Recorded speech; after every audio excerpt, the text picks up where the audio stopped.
नमस्कार विद्यार्थी मित्रांनो, इयत्ता 8वीच्या सर्व विद्यार्थी मित्रांचं आपल्या युट्यूब चॅनलवर सहर्ष स्वागत आहे। तर मुलांनो, प्रकरण 14व्या प्रकरणाचं नाव आहे चक्रवाढ व्याज आणि या प्रकरणातील सराव संच 14.1 आपल्याला या व्हिडिओमध्ये बघायचा आहे। त्यामधला पहिला प्रश्न, चक्रवाढ व्याजाने येणारी रास व चक्रवाढ व्याज काढा। इथे पहिल्या प्रश्नामध्ये 3 गणित दिलेली आहेत। या 3 गणिताचा या गणितामध्ये आपल्याला चक्रवाढ व्याज किती होईल आणि रास किती होईल हे आपल्याला या ठिकाणी काढायचं आहे। तर हे काढण्यासाठी आपल्याला चक्रवाढ व्याजाचं सूत्र एक सांगितलेलं आहे। त्या सूत्राचा वापर करून आपल्याला हे सर्व गणित सोडवायचे बेटा। हे सर्व सोडवण्याच्या अगोदर तुम्हा सर्वांना विनंती आहे की आपण जर या चॅनलवर नवीन असाल तर सर्वांनी आपल्या चॅनलला सबस्क्राईब करून बेलचं बटन क्लिक करावं, जेणेकरून मी पाठवलेल्या प्रत्येक व्हिडिओची नोटिफिकेशन तुम्हाला सर्वात अगोदर मिळेल व गणित या विषयाचा आपण चांगल्या प्रकारे अभ्यास करू शकाल। इयत्ता 5वी ते 10वी पर्यंतच्या गणिताचा प्रत्येक सराव संच व प्रत्येक सराव संचामधील प्रत्येक गणित आपल्या चॅनलवर आपल्या प्लेलिस्टमध्ये उपलब्ध आहे। आपल्याला कोणत्याही गणिताचा, कोणत्याही इयत्तेचा, कोणत्याही सराव संचाचा अभ्यास करण्यासाठी आपलं चॅनल निश्चितपणे उपयोगी पडेल, म्हणून सर्वांनी आपल्या चॅनलला सबस्क्राईब करावं ही विनंती। तर मुलांनो, या ठिकाणी पहिला उपप्रश्न आहे। इथे मुद्दल सांगितलं 2000, दर सांगितला 5 आणि मुदत सांगितले 2 वर्ष। मग सूत्र काय आहे बघा। या ठिकाणी पहिल्या प्रश्नामध्ये काय सांगितलेलं आहे ते आपण लिहून घेऊयात। मुद्दल म्हणजेच मुद्दलला काय म्हणतात, पी म्हणतात। पी बरोबर आहे 2000 आणि दर म्हणजेच या दराला काय म्हणतात, रेट ऑफ इंटरेस्ट म्हणजेच आर म्हणतात। आर बरोबर आहे 5 आणि मुदत किती सांगितलेली आहे 2 आणि 2 म्हणजेच हे काय आहे, नंबर ऑफ इयर्स 2 आहे। मग अशा वेळेस आपल्याला ए काढायचं आहे अगोदर। ए म्हणजेच एकूण रास आणि याच्यामधलं चक्रवाढ व्याज म्हणजेच इंटरेस्ट काढायचं आहे। मग याच्यामध्ये आपल्याला सूत्र आहे बेटा। सूत्र कोणतं आहे, ए बरोबर आहे पी कंसामध्ये 1 अधिक आर छेद 100 आणि कंसाचा n-वा घात। हे सूत्र आहे। या सूत्राच्या आधारे आपल्याला हे सर्व गणित सोडवायचे आणि पुढचे गणित सुद्धा सोडवायचे या सराव संचामधले। अतिशय सोपं सूत्र आहे, काही जास्त अवघड नाही। याच्यामध्ये फक्त किमती टाकायच्या। किमती काय आहेत बघा। पी ची किंमत किती आहे बेटा, पी ची किंमत आहे 2000 आणि 1 ला 1 अधिक ला अधिक आर च्या ऐवजी किती लिहायचं मुलांनो, 5 लिहायचं आणि खाली छेदामध्ये 100 ला 100 होते आणि कंसाचा कितवा घात, n-वा घात म्हणजेच दुसरा घात बरोबर आहे 2000 कंसामध्ये 1 अधिक 5 छेद 100 म्हणजेच या 1 चा गुणाकार कोणासोबत होतो, 100 सोबत होतो। 100 एक 100, 100 आणि 5 किती होतं बेटा, 105 होतात। 105 छेद 100 चा वर्ग बरोबर आहे 2000 ला 2000 गुणिले आता 105 छेद 100 म्हणजेच 105 छेद 100 म्हणजे काय होते, या ठिकाणी 105 ला जर 100 ने भागलं तर किती होते याचं उत्तर। 105 ला 100 ने भागल्यानंतर इथला दशांश चिन्ह कुठे येतो, 2 स्थळ अलीकडे येतो म्हणजेच 1.05 कंसाचा वर्ग। अशा प्रकारे आपण याला करू शकतो बरोबर आहे 2000 गुणिले 1.05 चा वर्ग।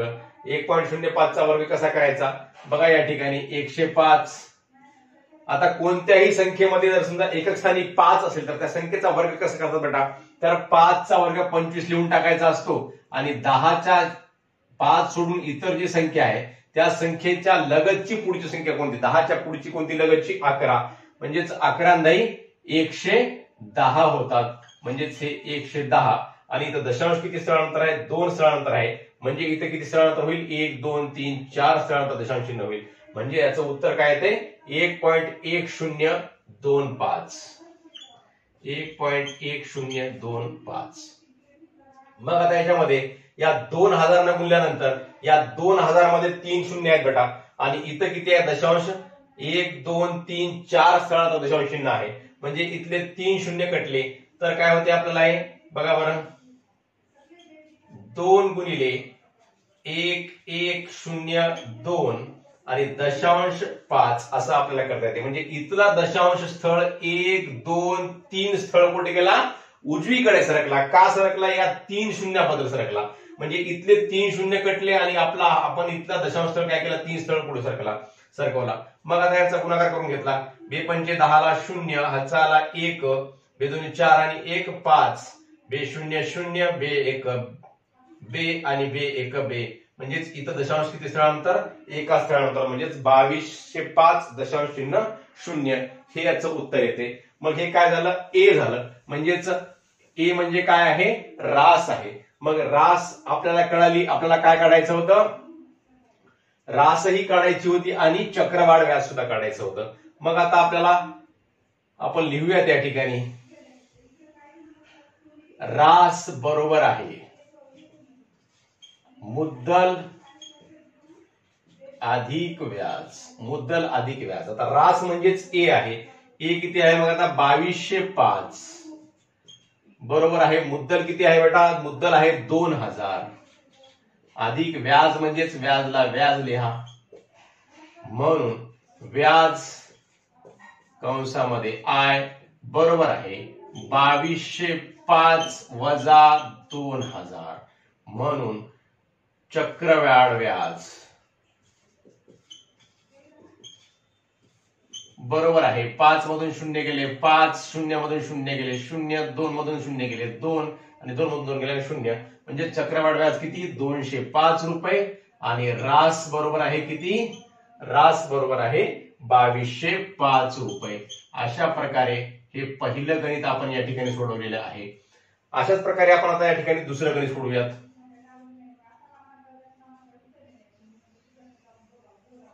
आता दुसऱ्या गणितामध्ये सुद्धा तसंच लिहायचंय.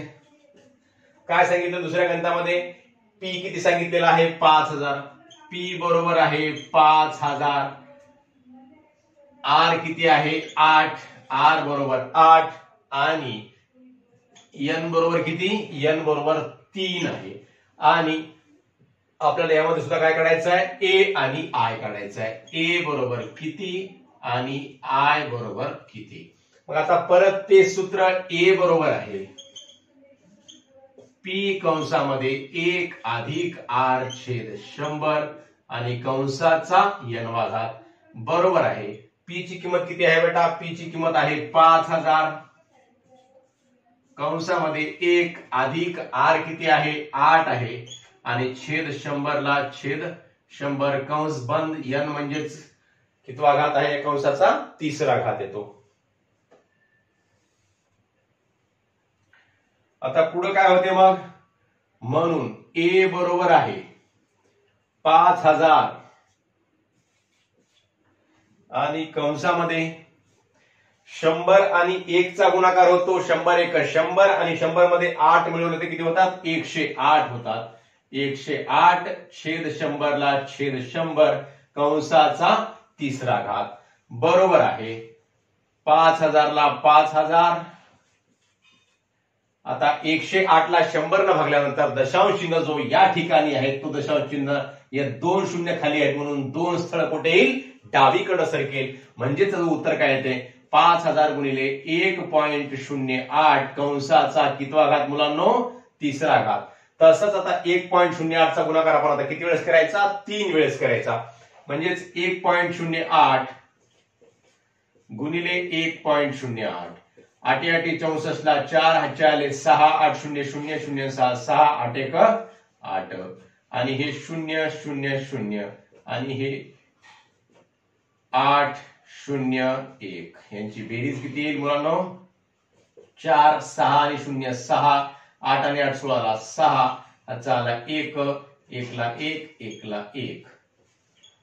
दशांश किती स्थळानंतर, 2 आणि 2 4 स्थळानंतर म्हणजे 1 2 3 4 स्थळानंतर. परत याला ठिकाणी 1.08 न गुणावं लागतं 1.08. 8 चौक 32 ला 2 हातचे आले 3 8 सका 48 आणि 3 51 ला 1 हातचे आले 5 8 सका 48 आणि 5 53 ला 3 हातचे आले 5 8 एका 8 आणि 5 13 ला 3 हातचा आला 1 8 एका 8 आणि 1 9 अधिक 0 न गुणल्यानंतर 0 0 0 0 येते आणि नंतर 1 न गुणल्यानंतर 4 ला 4 6 ला 6 6 ला 6 1 ला 1 आणि 1 ला 1 यांची बेरीज 2 ला 2 1 आणि 0 1 3 आणि 4 7 6 आणि 3 9 9 आणि 6 15 ला 5 हातचा 1 1 आणि 1 2 आणि 1 ला 1. आता इथे दशांश किती स्थळांतर बोलणार, इथले 4 स्थळ आणि इथले 2 स्थळ म्हणजे एकूण 6 स्थळांतर 1 2 3 4 5 6 म्हणजेच 1.259712 हे याचं उत्तर येतं. बरोबर आहे. 5000 गुणिले 1.259712. तर याचा आपल्याला आता गुणाकार करून घ्यायचा बेटा. इथं 3 शून्य आहेत म्हणजेच 3 स्थळ दशांश कुठं सरकेल, 3 शून्य गुणल्यानंतर 3 स्थळ पुढे सरकेल म्हणजेच 5 गुणिले 1 इथला इथं गेला एका शून्यामुळे, 2 शून्यामुळे 5च्या पुढे गेला आणि 3 शून्यामुळे 9च्या पुढे गेला आणि इथं पुढे आता दशांश चिन्ह आला. म्हणजेच इथल्या 3 शून्यामुळे दशांश चिन्ह 3 स्थळ उजवीकडे सरकलेला आहे. आता 5 ने या संख्येला गुणून घेऊयात. 5 दोन्ही 10 ला 0, हाचा आला 1, 5 1 5, 5 आणि 1 6 आणि 5 5 7 35 ला 5, हाचे आले 3, 5 9 45 आणि 3 48 ला 8, हाचे आले 4, 5 5 25 आणि 4 29 ला 9, हाचे आले 2, 5 दोन्ही 10 आणि 2 12 ला 2, हाचा आला 1, 5 1 5 आणि 1 6. दशांश चिन्ह 3 स्थळानंतर म्हणजेच 6298 दशांश चिन्ह 560. म्हणून रास बरोबर आहे 6298 दशांश चिन्ह 56. एवढं लिहिलं तरी चालतंय, पुढचं शून्य लिहिण्याची आवश्यकता नाही. रास बरोबर आहे मुद्दल अधिक व्याज. मग आता मुद्दल किती आहे बेटा, 6298.56 ही झाली रास आणि मुद्दल किती आहे 5000 आहे अधिक व्याज. म्हणून व्याज बरोबर आहे 6298.56 वजा 5000 बरोबर आहे दशांश चिन्ह 56 दशाला तसं, कारण त्याच्या दशांशच्या पुढे काय आहे 0 0च आहे म्हणून इथं दशांश चिन्ह 56 दशाला तसं. आणि हे 8 मधून 0 गेले 8, 9 मधून 0 गेले 9, 2 मधून 0 गेले 2 आणि 6 मधून 5 गेला 1. व्याज किती आहे मग, व्याज आहे 1298.56 रुपये आणि रास आहे 6298.56 रुपये. अशा प्रकारे आपण इथं पहिल्या 2 गणिताचा रास आणि मुद्दल काढलेली आहे मुलांनो. आता तिसऱ्या गणितामध्ये सुद्धा आपल्याला रास आणि मुद्दल काढायची आहे, परंतु जागा थोडीशी अपूर्ण आहे म्हणून सूत्र हेच आहे मुलांनो. सूत्र सुद्धा आपण लिहू नये, थोडस जागा कमी आहे. सूत्र हेच आहे ए बरोबर पी कंसामध्ये 1 अधिक r छेद 100 आणि कंसाचा n वा घात आणि किमती काय आहे तर 4000 काय आहे पी आहे. म्हणजेच ए बरोबर 4000 आणि 1 अधिक आर किती आहे, आर आहे 7.5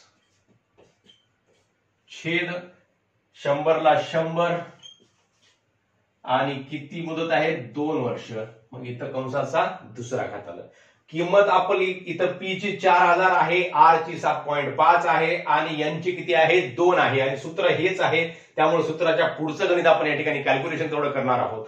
मग आता ए बरोबर किती येते या ठिकाणी बघा बरं, 4000 ला 4000 कंसामध्ये 100 1 100 100 आणि 7 किती होतात 107.5 छेद 100 आणि कंसाचा वर्ग बरोबर आहे 4000. 107.5 ला 100 न भागल्यानं 2 स्थळ अलीकडे आला दशांश चिन्ह म्हणजेच 1.075 कंसाचा वर्ग आलेला आहे बरोबर आहे. आता इथं 1.075 वर्गाचा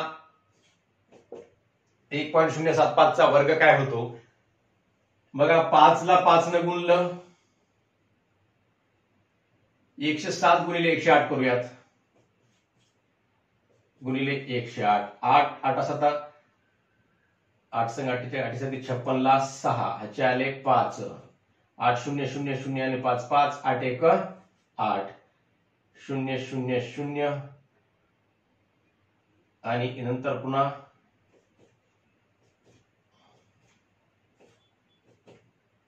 7 0 1 म्हणजे 6 5 8 आणि 7 15 ला 5 ह्याचा आला 1 1 1 ला 1.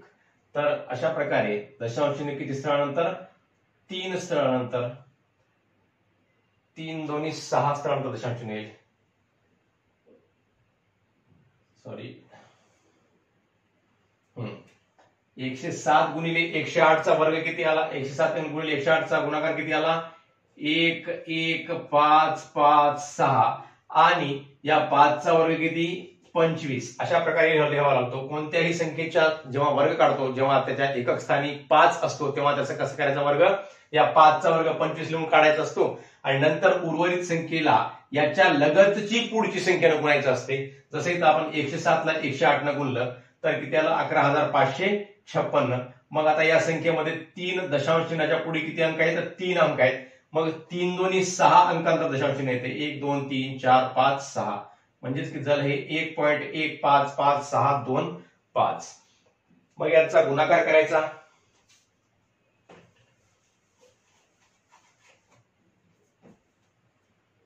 गुणाकार करताना परत तेच 3 शून्य असल्यामुळे इथं 3 सरळ दशांश चिन्ह पुढे सरकतो.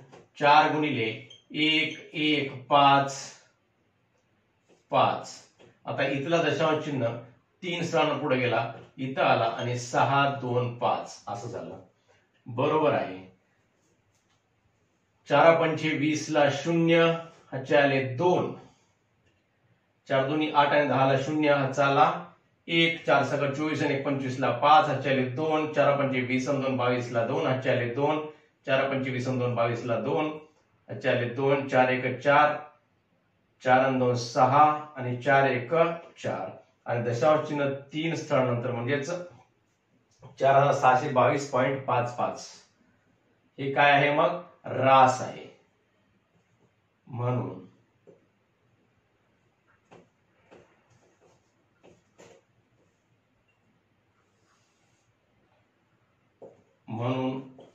रास बरोबर ए बरोबर आहे 4622.500.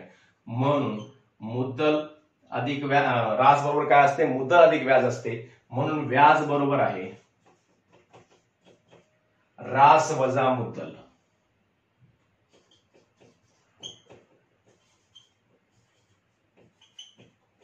रास किती आहे मुलांनो? 4622.05 वजा 4000 रुपये म्हणजेच व्याज किती येते? म्हणून व्याज बरोबर आय बरोबर आहे 622.5 रुपये. हे काय झालं?